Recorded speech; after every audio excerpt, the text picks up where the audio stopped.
Bonjour, bonsoir, bonne nuit. Bientôt, ce sera trop tard, partie 2. Voici la 11e vidéo de la chaîne YouTube Vivre avec le Créateur ou La vie d'en haut. Comme toujours, les passages bibliques sont tirés de la version Louis II 1910.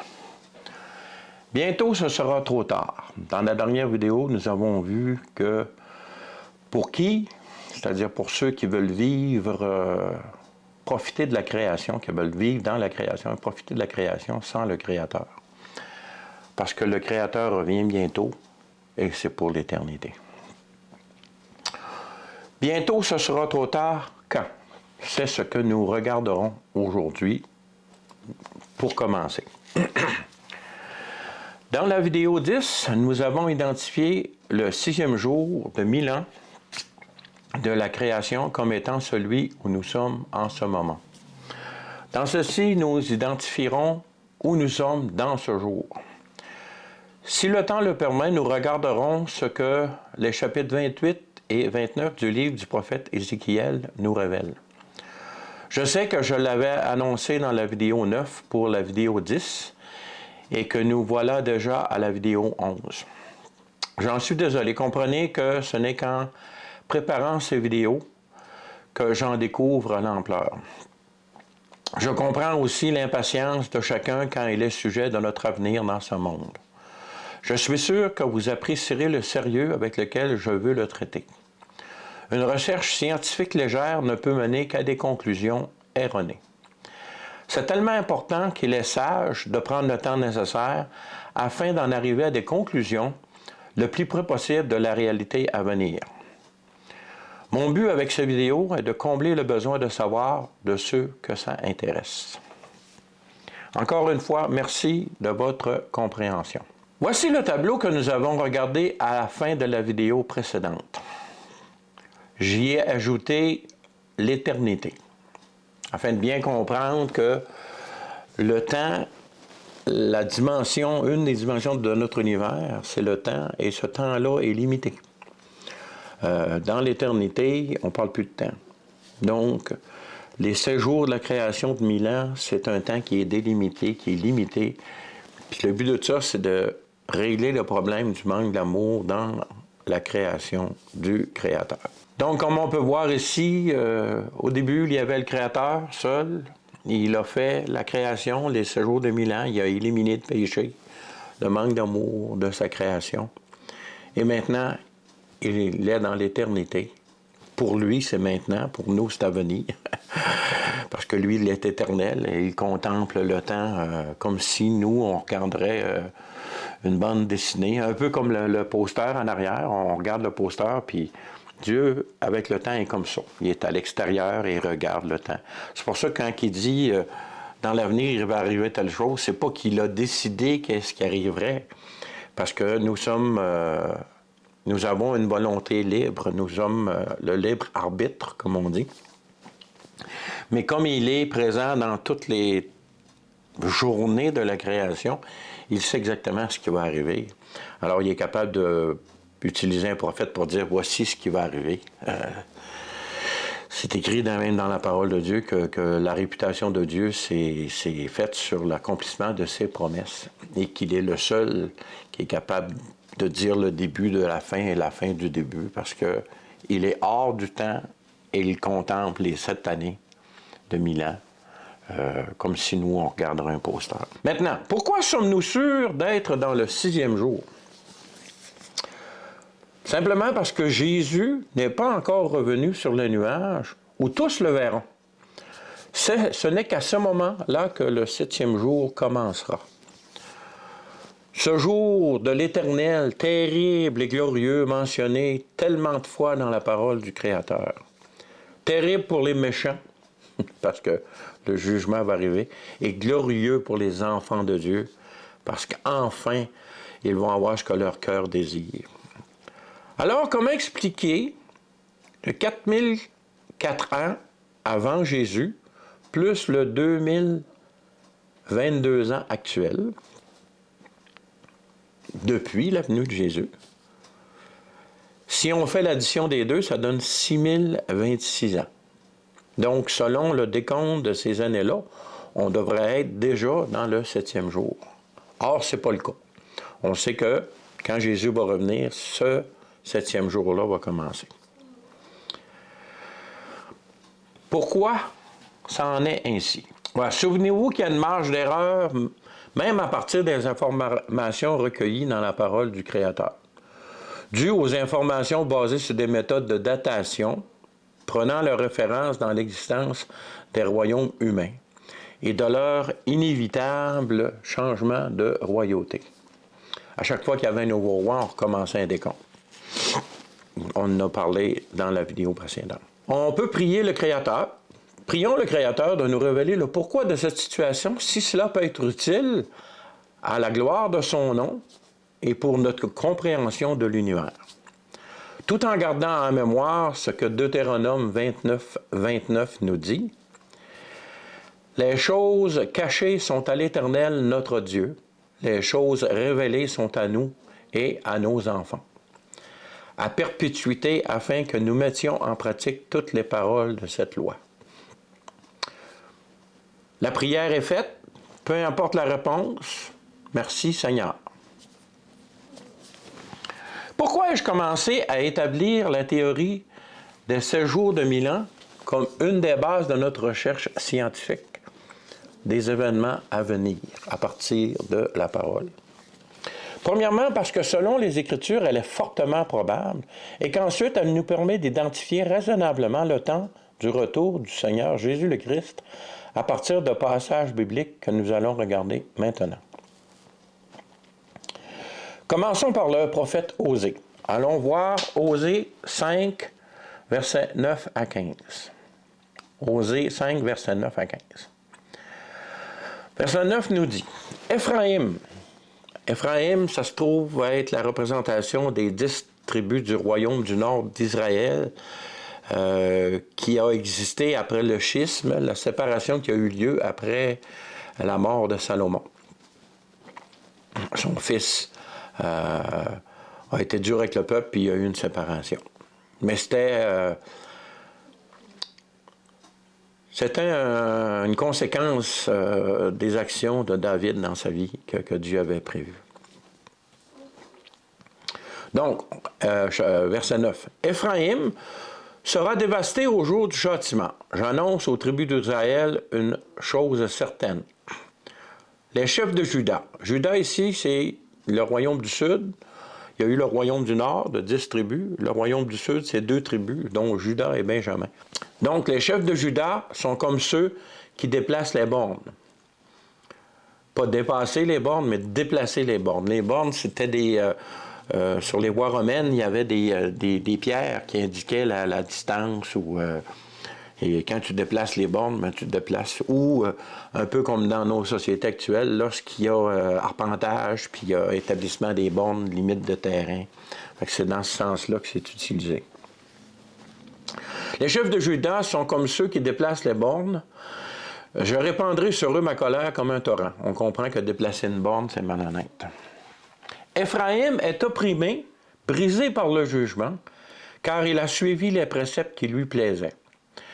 Dans le royaume du Sud, le culte à Yahvé, à l'Éternel, a continué, alors que dans le royaume du Nord, ça fut l'idolâtrie, là, les pots d'or et ces choses-là.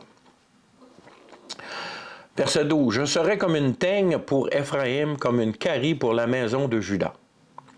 Éphraïm voit son mal et Juda ses plaies. Éphraïm se rend en Assyrie et s'adresse au roi Jareb, mais ce roi ne pourra ni vous guérir, ni porter remède à vos plaies. Je serai comme un lion pour Éphraïm, comme un lionceau pour la maison de Juda. » Le châtiment est plus fort, lion, pour Éphraïm, que Juda, lionceau. Moi, je déchirerai, puis je m'en irai, j'emporterai, et nul n'enlèvera ma proie. Je m'en irai, je reviendrai dans ma demeure jusqu'à ce qu'ils s'avouent coupables et cherchent ma face quand ils seront dans la détresse. Ils auront recours à moi. Continuons dans Osée 6, versets 1 à 3. Osée 6, 1 nous dit « Venez, retournons à l'Éternel, car il a déchiré, mais il nous guérira. Il a frappé, mais il bandera nos plaies. Il nous rendra la vie dans 2 jours. Le 3e jour, il nous relèvera. Et nous vivrons devant lui. Connaissons, cherchons à connaître l'Éternel. Sa venue est aussi certaine que l'aurore. Il viendra pour nous comme la pluie du printemps qui arrose la terre. On joint ce passage-là au passage de Luc 13, versets 31-35. Luc 13, verset 1, 31-35. 31. Ce même jour, quelques pharisiens vinrent lui dire « Va-t'en, pars d'ici, car Hérode veut te tuer. » C'est à Jésus qui dit ça. Il leur répondit « Allez et dites à ce renard, voici je chasse les démons et je fais des guérisons aujourd'hui et demain, et le 3e jour j'aurai fini. Mais il faut que je marche aujourd'hui, demain et le jour suivant, car il ne convient pas qu'un prophète périsse hors de Jérusalem. Jérusalem, Jérusalem, qui tue les prophètes et qui lapide ceux qui te sont envoyés.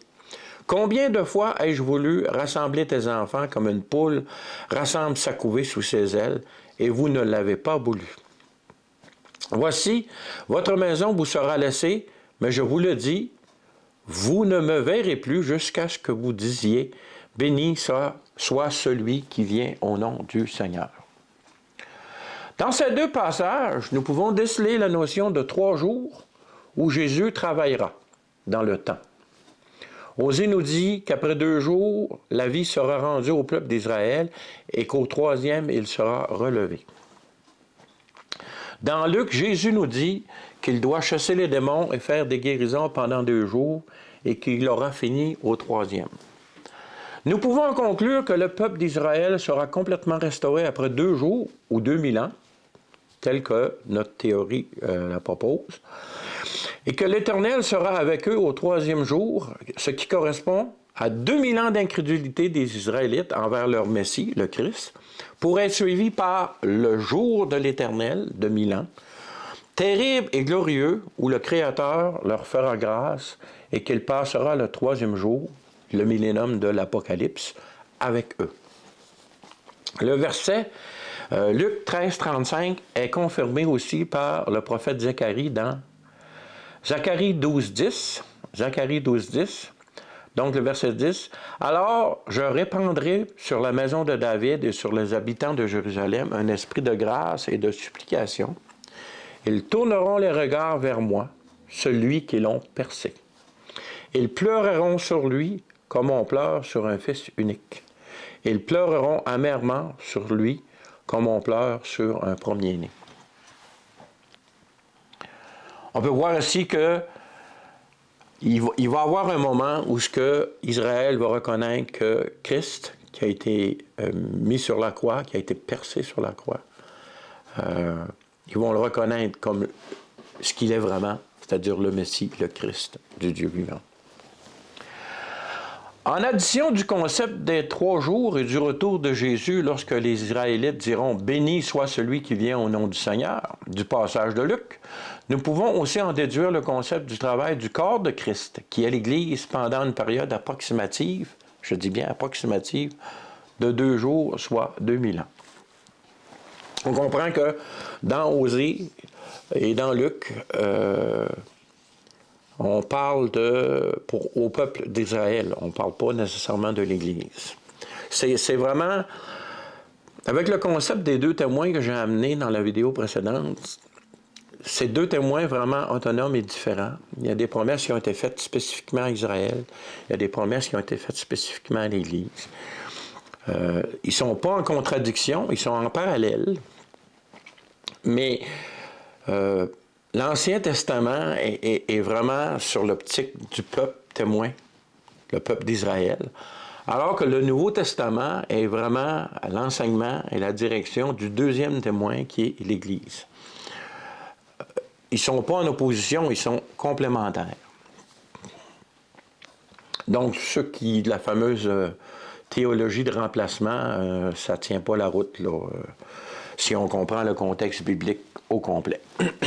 Donc, Jésus a été enlevé au ciel 40 jours après sa résurrection et son Église, son corps, après la réception de l'Esprit Saint au jour de la Pentecôte, 50 jours après la résurrection, a tout simplement continué l'œuvre de Jésus sur terre jusqu'à maintenant. Maintenant. J'aimerais attirer votre attention aussi sur l'enlèvement de Jésus au ciel en lien avec l'enlèvement de l'Église.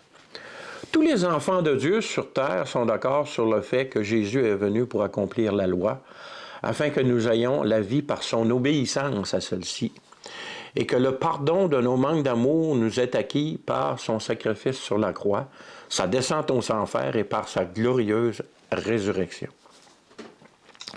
Ce faisant, pour accomplir la loi, il doit accomplir toutes les fêtes requises par celle-ci. Il a déjà accompli la Pâque par sa mort, celle des pains sans levain, sa vie sans péché, et l'offrande sans péché, sans manque d'amour, et l'offrande des premiers fruits, sa montée au ciel immédiatement après sa résurrection, le premier jour de la semaine, pour être glorifié. On ne parle pas ici de son enlèvement dans les nuées 40 jours après, mais on parle de monter parce qu'à un moment donné, Marie, Madeleine, je pense, ou en tout cas, peu importe, il y a une des Maries, puis Jésus lui dit, ne me touche pas parce que je n'ai pas été glorifié encore. Il fallait que Jésus monte au ciel, qu'il soit glorifié, qu'il revienne avec son corps glorifié.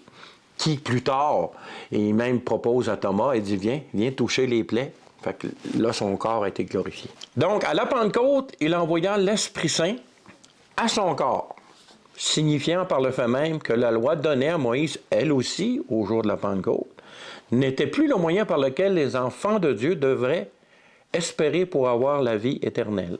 Dans l'Ancien Testament, on comprend que c'est par la loi, par les sacrifices, que l'espérance était d'avoir le pardon des péchés et que dès ce jour, c'est-à-dire à la Pentecôte, à la réception de l'Esprit Saint, la nouvelle naissance par l'Esprit Saint devenait disponible. Si vous allez dans Jean 3, puis vous prenez la conversation entre Nicodème et Jésus, Jésus dit à Nicodème, il faut que tu naisses de nouveau. Bien, ça se fait par la réception de l'Esprit Saint. Il y a la nouvelle naissance lors de la foi. Puis il y a plus tard le baptême de l'Esprit qu'on verra éventuellement. Si Dieu le permet, si je ne suis pas enlevé avant, si l'Église n'est pas enlevée avant. Donc, les 3 fêtes, bien les 4 fêtes en réalité, parce qu'il y a la Pâque, les pains sans levain, les premiers fruits et la Pentecôte qui ont été accomplis par Jésus. Parce que à la Pentecôte, oui, c'est l'Église qui reçoit l'Esprit, mais l'Esprit ne pouvait pas être reçu avant que le sacrifice, donc la Pâque, du pain sans levain, c'est-à-dire de la vie sans péché de Jésus, ait été accompli. Donc, sur les 7 fêtes, il y en aurait 4 d'accomplis par Jésus. Il ne lui resterait donc que les 3 fêtes de l'automne à accomplir. La première fête de l'automne est celle des trompettes, au 1er de Tishri. C'est le mois où l'année civile juive commence. Elle est souvent regardée par beaucoup d'enfants de Dieu comme devant être la fête où l'enlèvement de l'Église doit se produire. Ce concept ne peut être juste car ces fêtes sont reliées au peuple d'Israël et non à l'Église. Comme j'ai parlé il y a un peu plus tôt, les 2 témoins sont vraiment indépendants. Ils sont liés dans la même lancée, les témoins du même Créateur, mais ils ont des rôles différents, ils ont des promesses différentes. Mais ces promesses-là vont être accomplies parce que c'est le même Seigneur.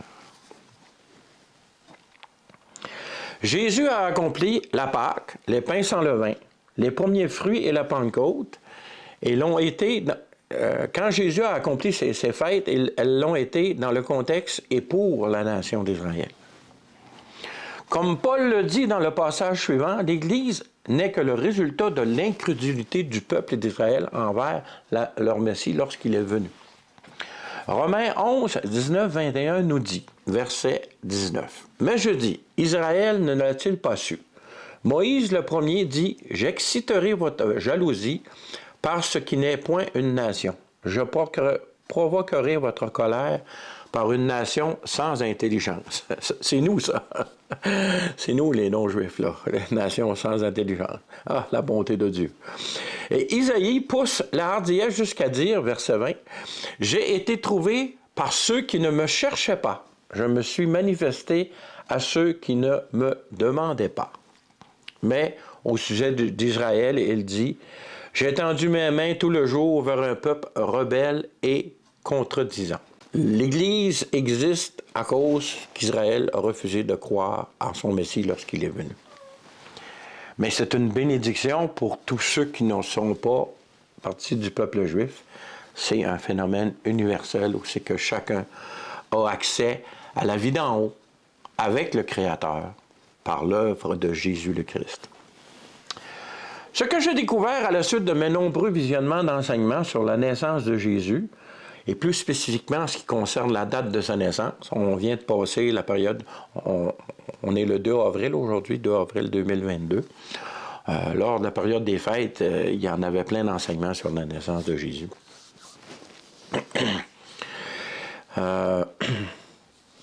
Et que c'est fort possible, compte tenu des connaissances actuelles disponibles à ce sujet, que Jésus soit venu au monde le premier de Tishri de l'an 3 avant Jésus le Christ, soit le 11 septembre, moins 3. Pourquoi cette précision? C'est à cause ça traite certains événements au niveau des étoiles, au niveau de conjonction de planètes, puis ces choses-là. On sait qu'il y a des mages qui sont venus à la naissance de Jésus, mais ils sont venus de l'Est. L'Est, on parle de Babylone, dans ces coins-là. Et puis, dans la loi d'Israël, essayer de prédire l'avenir avec les étoiles était interdit. Donc, le peuple d'Israël n'était pas trop frérus, beaucoup connaissant en ce qui concerne les étoiles, puis n'observait pas ça en détail, comme les mages de l'Est, qui, il ne faut pas oublier, avaient connu la sagesse de Daniel, parce que Daniel, à un moment donné, était le directeur des mages suite à ce qu'il a vécu, là. Je vous encourage à lire le livre de Daniel, c'est extraordinaire ce qu'il a vécu. Puis sa réputation, et puis plusieurs années, on a eu de l'effet au travers des mages, parce qu'à un moment donné, parce qu'il vit, parce que Dieu lui révèle le songe du roi Nabuchodonosor, il sauve la vie à tous les mages. Donc c'était incontestable que la vie de Daniel a influencé toute la société des mages de Babylone. Et que, par ce fait même, les écrits hébraïques ont sûrement eu un intérêt pour ces mages-là qui avaient été sauvés par l'action du Dieu de Daniel. Fait que... Par contre, ces mages-là s'intéressaient beaucoup à l'astronomie, l'astrologie. C'était mêlé à cette époque-là. Et c'est très, très plausible qu'eux aient vu des signes dans le ciel que les Juifs, eux autres, n'ont pas vu parce qu'ils ne portaient pas attention. Alors, lorsque les mages sont allés voir Hérode, que celui-ci fut surpris, n'est pas surprenant. On voit que c'est un contexte là, très, très logique. Et puis, on parle d'une conjonction. Vous savez que les planètes font des boucles dans le ciel à cause que la Terre tourne autour du Soleil, eux aussi, là, dépendamment du mouvement. Alors, il y aurait eu une conjonction qui se serait répétée. C'est entre Vénus et Saturne. Vénus qui est la femme, et, pas Saturne, Jupiter, c'est-à-dire, si j'ai dit Saturne, je me suis trompé, mais c'est Vénus et Jupiter, alors que Jupiter est la reine des planètes, donc signifiait le roi. Dans la Vierge, dans la constellation de la Vierge, et dans la constellation du Lion, le Lion de Juda, le Sauveur né de la Vierge. En tout cas, il y a des enseignements très, très intéressants. Je ne sais pas s'il y en a en français, mais entre autres, si vous allez voir le pasteur Alan Nolan aux États-Unis, j'aime beaucoup. Il est au, je ne sais pas trop quelle place, là, le nom ne me revient pas, mais c'est très intéressant. Mais scientifiquement parlant, c'est extrêmement solide comme approche. Donc, j'hésite pas à prendre ça, une date claire, là, comme le 11 de septembre, moins 3, ou le 1er de Tishri, selon le calendrier hébraïque. Ce même enseignement aussi affirmait aussi que le premier de Tishri est la date où les rois d'Israël étaient officiellement confirmés dans leur royauté. Mettons que le roi mourait en avril, que lorsque le premier de Tishri arrivait, qui est normalement soit en septembre ou en octobre, selon nos calendriers, parce que l'année juive n'est pas toujours égale, là. Ce n'est que lorsque le premier de Tishri arrivait qu'officiellement il était sacré roi. Un peu comme aux États-Unis, le président est élu en novembre, mais il est confirmé seulement qu'en janvier, ou au Canada, et le premier ministre est élu, mais c'est lorsqu'il passe au gouverneur général qu'il devient officiellement le premier ministre. Alors, pour Israël, les rois étaient confirmés selon l'enseignement que j'ai reçu. Et il n'y a pas de raison que j'en doute, étant donné la fiabilité de la source. Ce qui est intéressant ici, c'est que si cela est vraiment le cas, nous pourrions dès lors croire que Jésus a déjà accompli cette fête. Il ne lui resterait qu'accomplir les fêtes de l'expiation, peut-être les tribulations, étant donné que dans l'Apocalypse, il nous est écrit que c'est l'agneau qui ouvre les sceaux et que les tribulations vont amener la repentance à Israël, où ce qu'ils vont reconnaître celui qu'ils ont percé comme étant le Messie, le Christ, dérivé du mot grec Christos. Et la fête des tabernacles. Ça, c'est facilement assimilable à la fête des tabernacles parce que les tabernacles étaient, de la façon que c'était célébré, si les Hébreux faisaient une tente sur le toit de leur maison en souvenir de leur séjour au désert. Et puis, mais où c'est que Dieu venait habiter, a été avec eux autres dans le désert pendant une période de temps de 40 ans, là, qui était suite à une correction que Dieu appliquait à l'incrédulité suite à leur peur d'entrer dans le pays promis. Donc, le dernier millénium est facilement assimilable à la fête des tabernacles parce que lors des tribulations, les Hébreux vont reconnaître que Jésus est vraiment le Christ. Jésus va revenir sur les nuées, il va vaincre la rébellion, il va établir son royaume sur terre avec le peuple d'Israël comme dirigeant principal. Toutes les promesses données dans l'Ancien Testament au peuple d'Israël vont s'accomplir dans ce millénium-là, cette période de 1000 ans, mais c'est encore une période dans le temps. D'où la fête des tabernacles, une tente temporaire, parce que ce 1000 ans-là n'est pas encore l'éternité. Et que c'est écrit que Jésus va régner avec une rode de fer, une tige de fer. Donc, il va y avoir des choses qui vont être imposées à des personnes que ça va déranger. La preuve en est, c'est qu'à la fin du millénium, du 1000 ans, lorsque Satan va être relâché, il va y avoir une grande rébellion. C'est tous des gens qui vont avoir subi le règne de justice de Jésus pendant 1000 ans. Pour moi, c'est incompréhensible, mais la Bible dit donc c'est des choses qui vont arriver. C'est un beau sujet de réflexion. En ce qui concerne l'Église, son enlèvement, Jésus est clair quand il nous dit, il faut comprendre que l'Église, c'est le corps de Christ sur terre. Donc, actuellement, Christ est encore sur terre, parce que son Église est encore là. Jésus en est la tête, il a été enlevé 40 jours après sa résurrection, ou 10 jours avant la réception de l'Esprit Saint, le début officiel de son corps sur terre avec la nouvelle naissance. Mais Jésus est encore sur terre. Son corps est sur terre. L'Église est sur terre. On sait que selon la parabole des vierges folles et des vierges sages, les folles, Jésus leur dit « Je ne vous connais point ». Fait qu'on sait que dans l'Église physique qu'on voit, dans les rassemblements, il y a des gens qui connaissent vraiment leur Seigneur. Puis il y a des gens qui sont religieux, qui sont là, puis qui... L'être humain a besoin de pratique, a besoin de divin dans sa vie. Alors les gens qui ne rencontrent pas le Créateur personnellement par l'échange de leur vie avec Jésus, celle de Jésus le Christ, bien, comblent ce besoin par la religion. Ceux qui se satisfont de ce fait ont peu de chance, à moins d'un miracle, de rencontrer leur Créateur.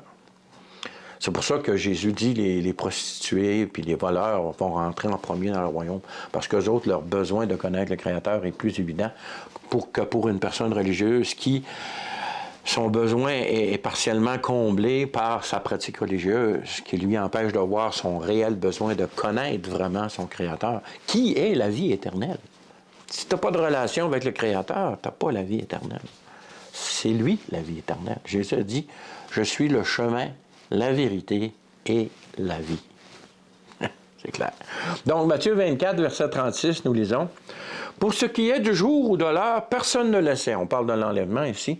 « Ni les anges des cieux, ni le Fils, mais le Père seul. » Quand on lit « ni le Fils », cela veut dire que même son corps sur terre, on s'entend, l'Église, qui est le corps de Christ sur terre, c'est le Fils, c'est Jésus. Je ne sais pas si c'est important de comprendre ça. C'est que l'Église, la vraie, les personnes qui sont vraiment en relation avec le Créateur, c'est le corps de Christ sur terre. C'est l'Église. L'Église veut dire mis à part de. Donc, en étant le corps de Christ, on est à part de la création. On devient partie du Créateur. On continue.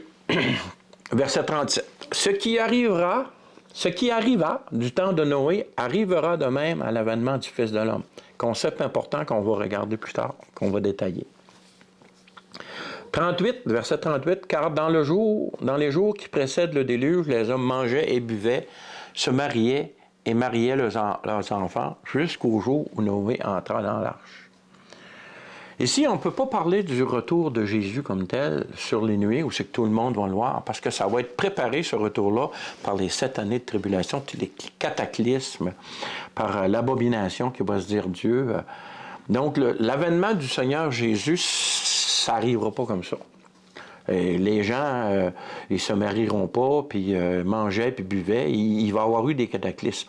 Donc, on parle vraiment ici de l'enlèvement de l'Église, où c'est que quand ça va arriver d'un coup sec.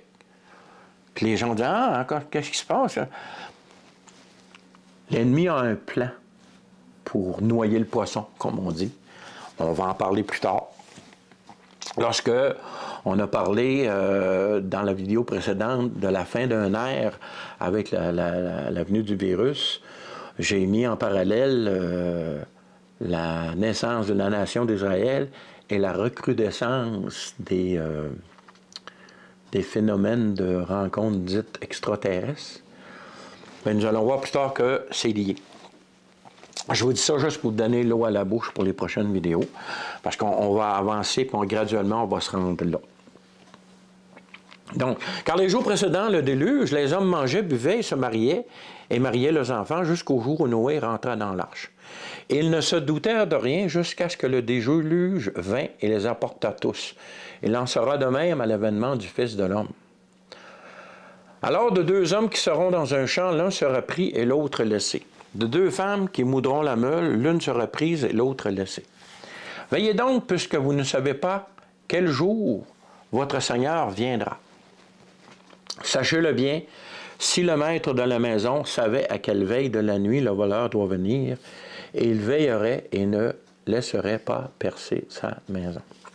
C'est pourquoi vous aussi, tenez-vous prêts, car le Fils de l'homme viendra à l'heure où vous n'y penserez pas. Quel est donc le serviteur fidèle et prudent que son maître a établi sur ses gens pour leur donner la nourriture au temps convenable? Heureux ce serviteur que son maître, à son arrivée, trouvera faisant ainsi. Je vous le dis en vérité, il l'établira sur tous ses biens. Mais si c'est un méchant serviteur qui dit en lui-même, « Mon maître tarde à venir », il se met à battre ses compagnons, s'il mange et boit avec les ivrognes, le maître de ce serviteur viendra le jour où il n'y s'y attend pas, et à l'heure qu'il ne connaît pas, et le mettra en pièces et lui donnera sa part avec les hypocrites. C'est là qu'il aura des pleurs et des grincements de dents. On voit qu'on parle vraiment ici de l'enlèvement de l'Église parce que ça va arriver soudainement. Les gens vont avoir une vie normale, relativement paisible lorsque ça va arriver. Qu'il y a des serviteurs qui abusent des brebis. Je ne donnerai pas de nom, mais il y a beaucoup d'enseignements bibliques qu'on regarde sur YouTube ou ailleurs, où c'est évident que les personnes le font, oui, pour transmettre la parole de Dieu, mais avec un désir pour le gain. je n'ai pas à dire qui. Dieu jugera son peuple lui-même, puis lorsqu'il va faire la moisson, il va séparer les vrais du bon blé. C'est son royaume, c'est son Église, c'est lui qui va régler ça. Mais ce passage-là nous appelle à vraiment servir le Seigneur selon ce qu'il te demande de faire, toi, et non pas le voisin. D'où l'importance de la relation personnelle. Cette relation personnelle-là avec le Créateur n'est possible qu'après la repentance des œuvres de manque d'amour et l'échange de vie avec celle parfaite de Jésus le Christ. Faites-le. Faites-le.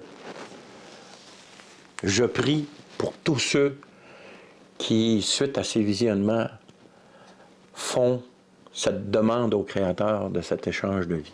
Je prie pour qu'ils atteignent une vraie repentance.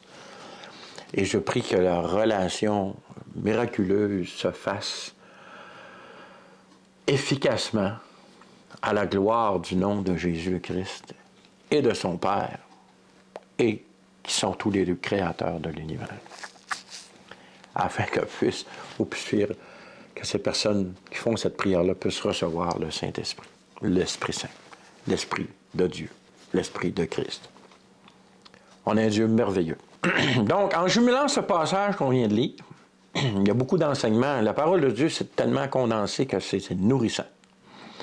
En jumelant ce passage avec ce que Luc raconte dans Acte 1, on sait que les Actes des Apôtres ont été écrits par Luc. Acte 1, versets 1 à 12. Théophile, j'ai parlé dans mon premier livre de tout ce que Jésus a commencé de faire et d'enseigner dès le commencement, jusqu'au jour où il fut enlevé au ciel après avoir donné ses ordres par le Saint-Esprit aux apôtres qu'il avait choisis. Après qu'il eut souffert, il leur apparut vivant et leur donna plusieurs preuves, se montrant à eux pendant 40 jours, et parlant de ces choses qui concernent le royaume de Dieu. Comme il se trouvait avec eux, il leur recommanda de ne pas s'éloigner de Jérusalem, mais d'attendre ce que le Père avait promis, ce que je vous ai annoncé, leur dit-il. Car Jean a baptisé d'eau, mais vous, Jean, c'est le baptême de la repentance. Donc, c'est une étape essentielle au changement de vie. Si tu veux échanger ta vie avec le Créateur, avec Jésus le Christ, mais qu'il n'y a pas de repentance, il n'y a pas de désir de changer, tout ce que tu veux, c'est le gain du ciel, sans aimer la vie de sainteté, sans aimer l'amour, la paix, la joie, l'honnêteté. C'est un ingrédient essentiel, c'est le point de départ. Donc, car Jean a baptisé d'eau, qui était le baptême de repentance, mais vous, dans peu de jours, vous serez baptisés du Saint-Esprit. Une communion établie clairement et puissamment entre la nouvelle créature qui est née de nouveau par la foi, suite à la repentance, et le Créateur lui-même, qui fait de nous des enfants de Dieu. Alors les apôtres réunis, verset 6, lui demandèrent, « Seigneur, est-ce en ce temps que tu établiras le royaume d'Israël? » Il leur répondit, « Ce n'est pas à vous de connaître les temps ou les moments que le Père a fixés de sa propre autorité. Mais vous recevrez une puissance, le Saint-Esprit survenant sur vous, et vous serez mes témoins à Jérusalem, dans toute la Judée et dans la Samarie, jusqu'à l'extrémité de la terre. » On voit clairement ici que le rôle de l'Église, c'est être témoin de Jésus le Christ, qui est l'image parfaite humaine du Créateur sur terre. Donc, premier témoin, peuple d'Israël, deuxième témoin, Jésus le Christ lui-même, qui est son corps, qui est l'Église. Après avoir dit cela, verset 9, il fut enlevé pendant qu'il les regardait, et une nuée le déroba à leurs yeux. Et comme ils avaient les regards, et comme les apôtres, avaient les regards fixés vers le ciel pendant qu'ils s'en allaient, voici deux hommes vêtus de blanc leur apparurent. On sait ici, avec les enseignements qu'on a eus, que c'est sûrement des anges, et dire, « Hommes galiléens, pourquoi vous arrêtez-vous à regarder au ciel? Ce Jésus qui a été enlevé au ciel du milieu de vous viendra de la même manière que vous l'avez vu allant au ciel. » Si on regarde ici, qui a été témoin de l'enlèvement de Jésus? Ses disciples, son Église, et non pas le monde. Quand Jésus a été crucifié et qu'il est mort, le monde l'a vu. Mais quand Jésus est enlevé au ciel, c'est son Église. On peut en déduire que c'est 40 jours après sa résurrection et 10 jours avant la réception de l'Esprit Saint. Donc, ce n'est aucunement relié à une fête juive. Et que lorsque Jésus reviendra chercher son Église, le monde ne le verra pas. Ce sera pas... C'est vraiment pour son Église, pour son peuple. Mais lorsque Jésus va revenir comme roi à son deuxième retour, où c'est que c'était dit qu'il va revenir sur la nuée, que tous le verront, là, le monde va le voir. Fait qu'on voit clairement ici que le mandat de l'Église commence par la réception du Saint-Esprit après que Jésus ait été enlevé et que ça se terminera par l'enlèvement de l'Église. Donc, pour tous ceux qui croient qu'à partir du chapitre 4, 5, 6 là, de l'Apocalypse, l'Église est encore présente sur terre, non. Il va y avoir des gens qui vont accepter le Seigneur. Entre autres, je crois que beaucoup de vierges folles vont le faire. Ils vont le payer de leur vie suite à la persécution qui va avoir lieu à ce moment-là envers tous ceux qui vont mettre leur foi en Jésus-Christ. En Jésus-Christ, pardon. Parce qu'il va y avoir des saints, des gens mis à part pour Christ durant la tribulation. Même ça va probablement être la plus grande récolte d'âmes pour le ciel qui va avoir lieu durant les 7 années de tribulation. Alors, c'est clair à ce sujet-là. Nous devons raisonnablement conclure que l'enlèvement d'Église n'est en aucune façon lié à l'accomplissement d'une fête instituée par le Créateur pour son peuple, les Israélites, qui est aussi le premier témoin sur terre de la véracité de la parole de l'Éternel. C'est ce que je viens de dire. Il est maintenant temps de vous présenter, tel que promis, la chronologie des derniers jours. Comprenez que les derniers jours ont commencé le jour de la Pentecôte lorsque l'Église a reçu l'Esprit Saint. Parce que dans sa prédication, Pierre, suite à la réception de l'Esprit Saint, il dit « Voici les derniers jours ont commencé ». Donc, les derniers jours ont commencé à cette époque-là. Ça fait 2000 ans que ça dure, environ. Mais la chronologie que je veux vous amener, mais ce qui est intéressant, parce que, bon, ce qui est passé, on le sait, ça a été documenté par l'histoire. Ça a été prévu par la parole de Dieu, mais ça a été documenté par l'histoire. Mais ce qu'on veut regarder, c'est où nous en sommes, puis qu'est-ce qui reste à faire comme période. Donc, c'est une chronologie des derniers jours. Comprenez-vous, c'est la fin de la fin des temps. La fin des temps qui a commencé à la réception de l'Esprit Saint. Mais ça, c'est la fin de la fin des temps. Puis dans les messages que Paul donne à Timothée, à un moment donné, quand il dit expressément à la fin des temps, il parle vraiment de la fin des temps. On est rendu là. Quelle espérance merveilleuse pour les enfants de Dieu. Parce qu'on s'entend qu'un enfant de Dieu, né de nouveau, en communion avec son Créateur, quand il se promène dans la mare de péché qu'on voit autour de nous, son âme est torturée. Il y a des tortures physiques, mais il y a des tortures spirituelles aussi. Quelle espérance nous avons en Jésus le Christ. Donc, voici cette chronologie. Remarquez que la date de l'année, le numéro de l'année est au centre du rectangle parce que le rectangle correspond, la boîte là, correspond à la période de l'année. Entre 1904 et 2019, il y a une séparation parce qu'il y a une période de temps que je n'ai pas représentée là, parce que il y avait, étant donné que lorsqu'on va étudier, on va voir les détails. Pour le propos que je veux vous amener, cette période-là, même s'il y a eu beaucoup de choses, les 2 guerres mondiales, la naissance d'Israël, ces choses-là, comme je vous dis, il y a l'Église, il y a l'enseignement à l'Église, il y a les avertissements donnés à l'Église, et le peuple d'Israël, il y a les enseignements donnés au peuple d'Israël. Et puis les deux sont séparés, mais conjoints, là, comment je dirais bien ça, ils sont complémentaires. C'est le mot que je cherchais, ils sont complémentaires.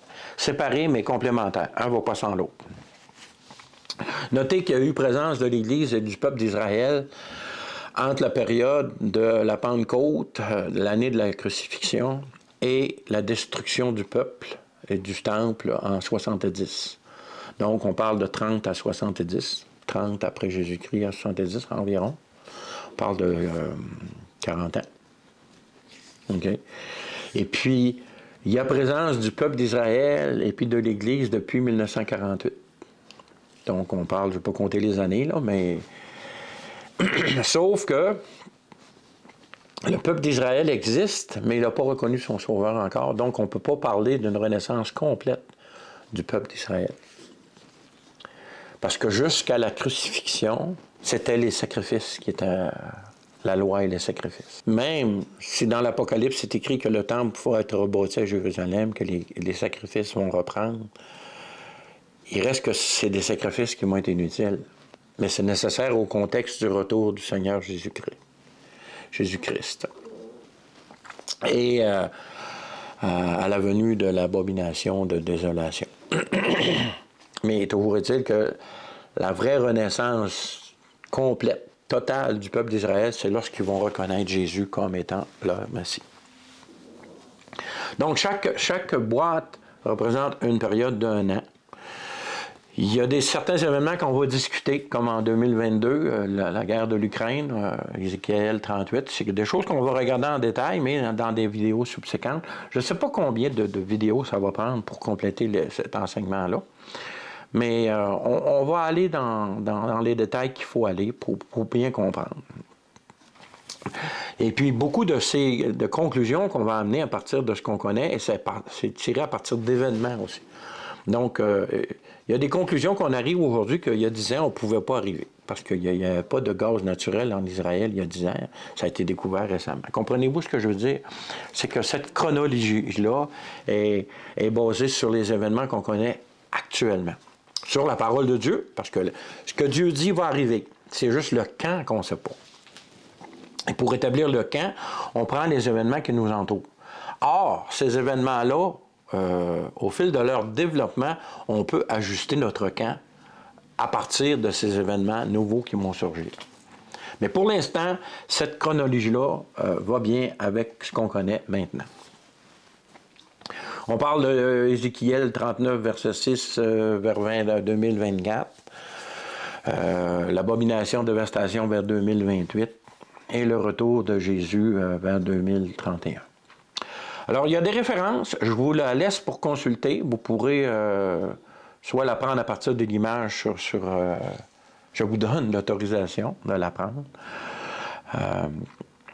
Puis vous pourrez l'étudier. Bon, comme vous le constatez, cette chronologie commence en 1904. Pourquoi 1904? C'est en rapport avec ce que Jésus dit dans Matthieu 24, versets 37 et 38. On l'a vu tout à l'heure. Verset 37 qui dit « Ce qui arrivera du temps de Noé arrivera de même à l'avènement du Fils de l'homme.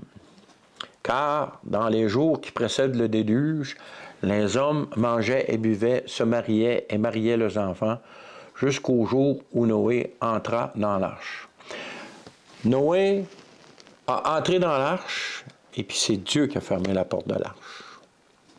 Donc, chacun qui entrera dans l'Église selon les termes de Dieu, c'est-à-dire par la repentance, par la foi en Jésus le Christ et par la nouvelle communion, la réception de l'Esprit Saint qui fait de toi un enfant de Dieu, c'est la façon actuelle que les êtres humains ont d'entrer dans l'arche. L'arche qui sera enlevée à la trompette de Dieu lorsque Jésus viendra sur les nuées pour rechercher son Église. Alors, j'ai hâte qu'on aille plus loin. Vous allez voir, c'est merveilleux. Et Puis c'est pas... Beaucoup de personnes, là, de ce temps-là, là, c'est Shemitah qui était en mode là, pour... beaucoup essayent de prévoir des dates à partir des fêtes juives, puis les principes juifs, puis tout. Aujourd'hui, c'est le temps de témoin de l'Église, et non pas le peuple juif. Oui, la création de l'État existe, mais Quand Jésus, dans Matthieu 24, dit « Lorsque vous voyez le figuier fleurir, vous savez que les temps sont proches. » On sait que la nation d'Israël, économiquement, fleurit en ce moment. Mais spirituellement, ils sont toujours dans la noirceur. On sait que les temps sont proches. Mais il reste que on est encore dans le temps de grâce, dans le temps de l'Église. On peut encore rentrer dans l'arche de Dieu, qui est l'Église, qui est le corps de Christ, dans le fond. Notion très importante. Ça simplifie beaucoup les spéculations en ce qui concerne plein de choses. On va voir ça dans la prochaine vidéo. Genèse 6.3 dit, lié à Matthieu 24, 37-38, je vais les relire, puis on va relire les 3 versets ensemble. Donc Matthieu 24, 37-38 et Genèse 6, verset 3. Ce qui arriva du temps de Noé arrivera de même à l'avènement du Fils de l'homme. Car dans les jours qui précèdent le déluge, les hommes mangeaient et buvaient, se mariaient et mariaient leurs enfants jusqu'au jour où Noé entra dans l'arche. Genèse 6.3 nous dit, « Alors l'Éternel dit, mon esprit ne restera pas toujours dans l'homme, car l'homme n'est que chair et ses jours seront de 120 ans. » Comprenez que lorsque Dieu agit, lorsqu'il fait des choses importantes, il avertit. Il avertit son peuple, il avertit son Église. Personnellement, même dans votre vie courante de chaque jour, si par votre comportement comme enfant de Dieu, vous êtes dû pour une correction, avant de passer à la correction, votre bien-aimé Sauveur va vous avertir. Ça peut être la parole d'un frère, d'une sœur, un enseignement que vous écoutez sur Internet, un enseignement que vous avez le dimanche lorsque vous allez à l'Église. C'est pour ça qu'il faut avoir nos oreilles spirituelles ouvertes en tout temps. Parce que tout enfant de Dieu, s'il le mérite par ses comportements, va recevoir la correction divine. Comme tout bon père corrige un enfant, Dieu corrige ses enfants aussi, parce qu'il les aime. Donc, quand on regarde plus en détail ce qui se passa lors du déluge, nous constatons que Methushala et Noé ont annoncé le jugement de Dieu pendant 120 ans. On voit ce détail-là dans le livre de Jasser, le livre du sage, qui est complémentaire à la Bible. Ce n'est pas la parole de Dieu, mais ça nous donne un contexte historique du chapitre 26 de la Genèse, juste avant le déluge, et du conte du déluge. Remarquez, lorsque Dieu ferma la porte de l'arche, le déluge commença, pas avant. Donc, les 7 années de tribulation ne peuvent pas commencer avant que l'Église, le corps de Christ, ne soit enlevé. C'est Dieu qui a fermé la porte de l'arche, puis c'est Dieu qui va enlever son Église. Alors, le déluge a commencé, et alors les tribulations vont commencer. Donc, à la mort de Methushala, qui entre autres, son nom veut dire sa mort apportera. Noé veut dire repos, consolation. Donc, à la mort de Methushala, Noé et sa famille entrèrent dans l'arche et c'est Dieu qui enferma la porte. En passant, le père de Noé s'appelait Lamech, qui veut dire le désespéré. Alors, si on prend ces 3 noms à la suite, on obtient « Sa mort apportera aux désespérés le repos ». Intéressant, n'est-ce pas? J'ai un enseignement là-dessus en ce qui concerne la généalogie de Genèse chapitre 5, où c'est qu'on prend la signification des noms, puis ça donne, je ne l'ai pas ici, là, mais ça donne une phrase où c'est que Dieu avertit du jugement qui s'en vient. C'est vraiment fantastique. Les 3 dernières personnes sont... ça, puis ça donne « Sa mort apportera aux désespérés le repos ». Intéressant, n'est-ce pas? Tous ceux qui n'entrèrent pas dans l'arche ont ensuite été surpris par l'arrivée du déluge parce qu'ils ne prirent pas au sérieux les avertissements de Methushala et de Noé. Nous pouvons en conclure, à la suite de l'avertissement de Jésus, de Matthieu 24, qu'il en sera de même lors de l'enlèvement de l'Église. Dans la prochaine vidéo, nous étudierons plus en détail cette chronologie. Nous verrons, entre autres, à partir de quand ont débuté les 120 ans de l'Esprit et les 2 jours de 2000 ans d'incrédulité pour le peuple d'Israël. Puisque vous avez la chronologie que je vous propose en main, libre à vous maintenant d'en utiliser les références bibliques afin de vous faire une idée pour vous-même de sa pertinence. Je suis béni lorsque je prépare ces enseignements, ces partages, et j'espère que vous l'êtes autant. Et je vous dis, soyez bénis, à la prochaine, si Dieu le veut.